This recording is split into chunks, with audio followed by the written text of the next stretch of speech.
Hello students, I am Himanshu, your tutor. आज हम discuss करेंगे दिल्ली सल्तनत class 7 history third chapter part 4। Okay, देखिए, यानी इससे पहले के जो पार्ट्स हैं उनमें हम डिस्कस कर चुके हैं the attack of Mohammad Ghori, इसके बारे में हम देख चुके हैं। The role of slave dynasty, ये हम पढ़ चुके हैं, स्लेव डायनेस्टी का क्या रोल था। इसके बाद खिलजी डायनेस्टीज के बारे में हम पढ़ चुके हैं। अब हम पढ़ेंगे केस स्टडी द तुगलक, यानी केस स्टडी करेंगे तुगलक के बारे में। ओके, देखिए, तो केस स्टडी करते हैं तुगलक डायनेस्टीज की। देखिए, सबसे पावरफुल जो रूलर्स हुए तुगलक डायनेस्टी वो तीन हुए। सबसे पहले आपका गयासुद्दीन तुगलक 1322-24 एडी, 1320 से 1324 एडी। सेकंड जो पावरफुल किंग्स हुए, सुल्तान हुए, वो है आपके मोहम्मद बिन तुगलक। इनका टाइम पीरियड आपका है 1324 टू 1351 में, 1324 से 1351।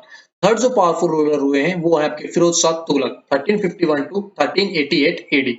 ओके, अब देखते हैं केस स्टडी में। देखिए आगे क्या है कि तुगलक डायनेस्टी किस प्रकार से आपके यहाँ पे आए। ओके, देखिए, after the death of Alauddin Khilji and the Khilji dynasty, यानी खिलजी डायनेस्टी के जो अलाउद्दीन खिलजी थे उनकी डेथ के बाद क्या हुआ कि chaos and confusion in Delhi सल्तनत, यानी दिल्ली सल्तनत के अंदर दोबारा से आपका एक कंफ्यूजन क्रिएट हुआ कि अब दोबारा से कौन आपका रूलर करेगा, यानी कौन आपकी नई पावरफुल रूलर आएंगे जो दिल्ली को संभालेंगे। यानी एक अजीब सी सिचुएशन पैदा हुई, कोई पावरफुल रूलर आ ही नहीं रहता जो दिल्ली को सही से संभाल सकता था, दिल्ली सल्तनत को। Okay, then a new dynasty came into existence, उसी समय पे आपकी एक नई डायनेस्टी एग्जिस्टेंस हुई, सामने आई, जिसको हम बोलते हैं तुगलक डायनेस्टी, जिसको तुगलक डायनेस्टी के नाम से जाना जाता है। इनका जो टाइम पीरियड रहा है वो 1320 टू 1412, 1320 से 1412 ईस्वी तक, एडी तक इन्होंने रूल किया दिल्ली के अंदर।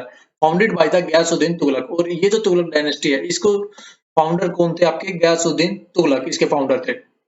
देखिए, बिल्ट बाय गयासुद्दीन तुगलक, यानी तुगलकाबाद जो फोर्ट है ये इन्होंने डेवलप किया आपका गयासुद्दीन तुगलक के द्वारा। Third capital city of Delhi इसको बोला जाता है, तुगलकाबाद फोर्ट को। ओके, इसके अलावा क्या कि 1320 टू 1324 4 साल तक इन्होंने रूल किया आपका तुगलक डायनेस्टी के गयासुद्दीन बलबन ने। उसके बाद इनकी डेथ हो गई। ओके, और डेथ के बाद आगे जो नए जो किंग बने वो थे आपके मोहम्मद बिन तुगलक, जो सेकंड रूलर थे आपके फेमस तुगलक डायनेस्टीज के। ओके, तो मोहम्मद बिन तुगलक 1324 टू 1501, 1324 से 51 तक ये आपके रूलर है। Most remarkable rulers of his age, उनकी एज का यानी उनके टाइम पीरियड का रिमार्केबल रूलर्स माना जाता है मोहम्मद बिन तुगलक को। डिफीटेड द मंगोल्स, जिन्होंने मंगोल्स को हरा दिया था। ठीक है, इनकी खास बात है। इसके बाद built Jahanpanah, fourth capital city of Delhi, इन्होंने जहांपना नामक एक और शहर बसाया दिल्ली का, जिसको दिल्ली की फोर्थ कैपिटल माना जाता है, Jahanpanah. Okay, took some bold experiment but unfortunately failed, इन्होंने कुछ बोल्ड एक्सपेरिमेंट किए, नहीं बहुत ही बोल्ड एक्सपेरिमेंट किए जो अनफॉर्चुनेट यानी दुर्भाग्यवश पूर्ण वो खराब हो गए, यानी फेल हो गए, वो चले नहीं। इनमें से एक पहला आपका था शिफ्टिंग ऑफ कैपिटल, यानी राजधानी का स्थानांतरण।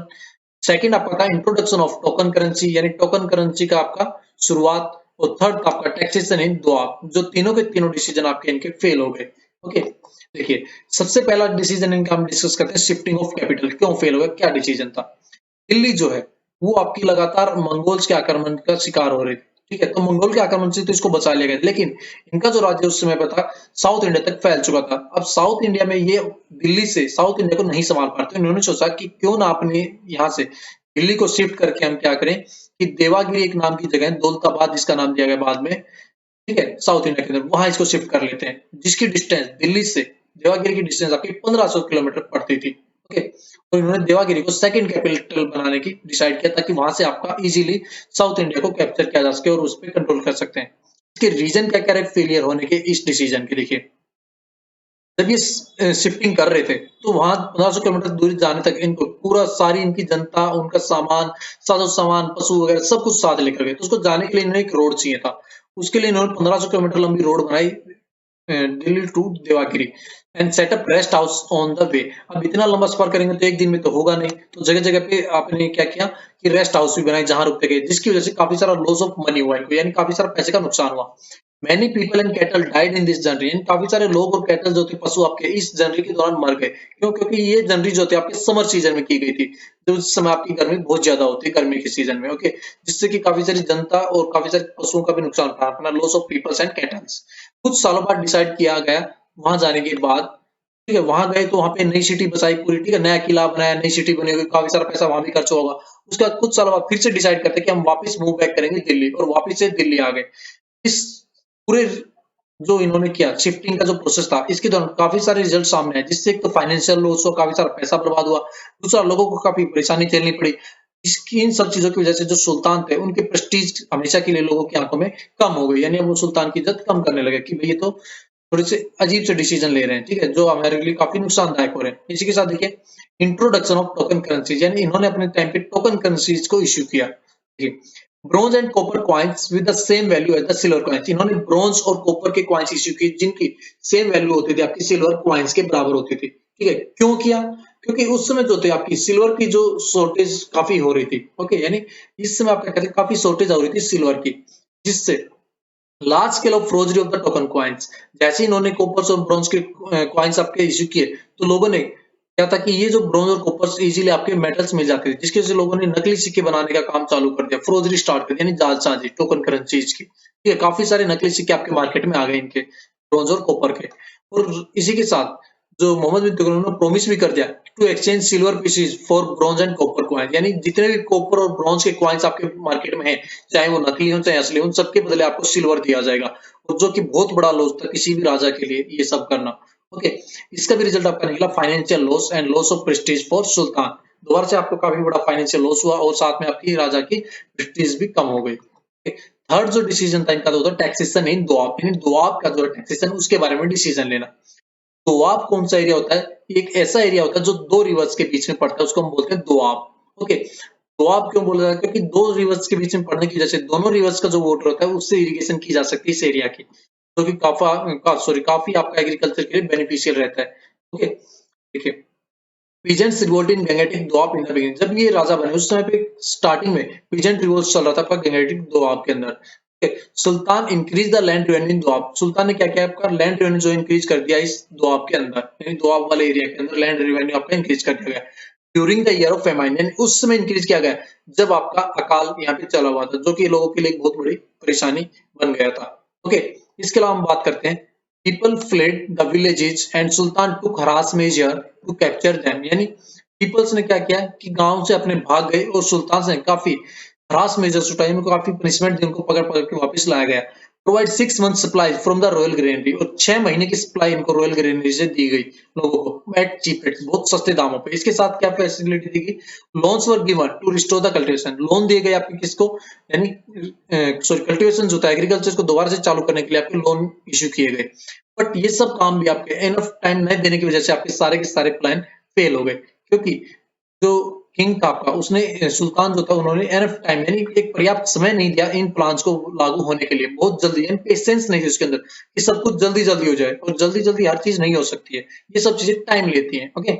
यानी इम्पेशेंट होने की वजह से उनका ये प्लान भी फेल हो गया। अब हम बात करते हैं फिरोज शाह तुगलक के बारे में। फिरोज शाह तुगलक आपके कजिन थे, मोहम्मद बिन तुगलक के कजन थे, ओके।